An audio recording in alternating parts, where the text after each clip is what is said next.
So hey guys, in this video we talk about curves, tones like black shadows, midtones, highlights and white. What are tone curves?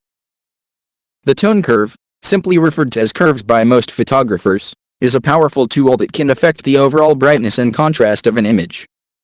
By adjusting the tone curve, you can make your images brighter or darker, and affect the contrast levels. In the Lightroom Develop module, you will see the tone curve panel on the far right.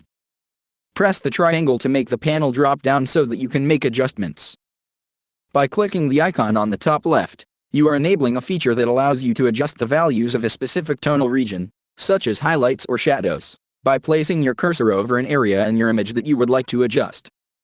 You can also adjust the tone curve independently of the sliders by clicking the Edit Point Curve icon. How to color balance using the Lightroom Tone Curve. Now, let's look at how to use the red, green, and blue channels to color balance your image. Then we will look at how you can adjust the Lightroom Tone Curve after applying a preset.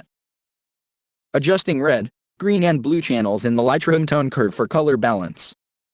When you click on the curve, you can pull the line in various directions in order to affect the color of each channel. If you pull the line up, towards the top left, you will be adding the color of the channel to your image. If you pull down, to the bottom right, you will be removing color. The same applies to both the blue and green channels as well. Just remember, pulling up on the curve increases the color of the selected channel, whereas pulling down on the curve decreases the color by adding in the opposite color. You may want to apply those same tone curve adjustments to other images from the same photo shoot or batch. The easiest way to do this is by using the Lightroom Sync option located at the bottom of the Develop panel.